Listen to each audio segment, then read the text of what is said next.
Hello दोस्तों, मेरे एक व्यूअर मिस्टर जेनी आन ने मुझसे एक क्वेश्चन पूछा कि कनेरा रोबेको स्मॉल कैप में लमसम इन्वेस्टमेंट करूं या नहीं। तो ये कनेरा रोबेको का स्मॉल कैप म्यूचुअल फंड है। तो जिसे नहीं पता कि स्मॉल कैप म्यूचुअल फंड किसे कहते हैं, तो शेयर मार्केट की 250 के बाद की जो भी नई और इमर्जिंग कंपनियां होती है, ये स्मॉल कैप कैटेगरी के म्यूचुअल फंड इन्हीं कंपनियों में अपने पैसे को निवेश करता है। अब स्मॉल और नई इमर्जिंग कंपनियां होने के कारण ये म्यूचुअल फंड काफ़ी रिस्की म्यूचुअल फंड माना जाता है।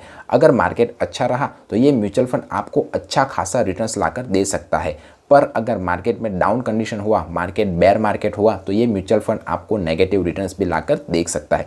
तो अगर आप एक रिस्क टेकिंग कैपेबिलिटी वाले पर्सन हो और रिस्क लेने की क्षमता रखते हो, तो मेरे हिसाब से तो ये फंड आपके लिए ज़रूर सूट करेगा। और अगर आपकी उम्र 18 साल से कम है या 18 साल से 20 या 25 साल तक है, तब तो मैं ये ज़रूर रिकमेंडेड करूँगा कि आप अपने पोर्टफोलियो में एक स्मॉल कैप और एक सेक्टर म्यूचुअल फंड को रखिएगा ही रखिएगा।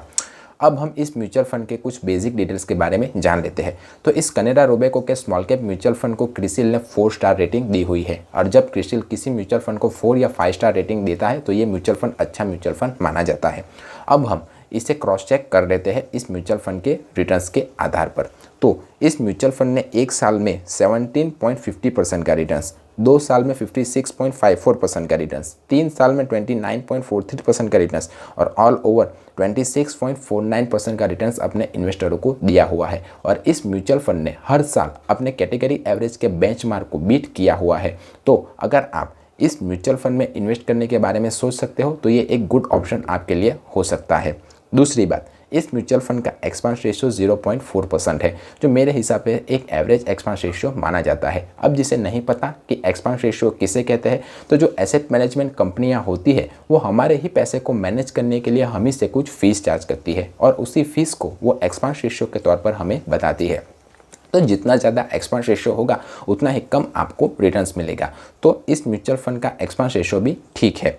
तो अब आपको क्या करना चाहिए, अगर आप इस म्यूचुअल फंड में इन्वेस्टेड हो तो इन्वेस्टेड रह सकते हो, पर हर एक साल में अपने कैटेगरी एवरेज के रिटर्न्स के साथ उसे कंपेयर करते रहिएगा। बाकी ये एक अच्छा म्यूचुअल फंड मेरे हिसाब से माना जाएगा। आशा करता हूँ कि आपको अपने क्वेश्चन का आंसर मिल गया होगा। अगर फाइनेंस से रिलेटेड और कोई क्वेश्चन या क्वेरी हो तो आप मुझे कमेंट करके पूछ सकते हो।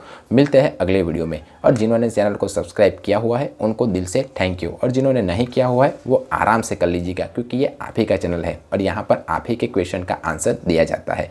मिलते हैं अगले वीडियो में, तब तक के लिए बाय बाय।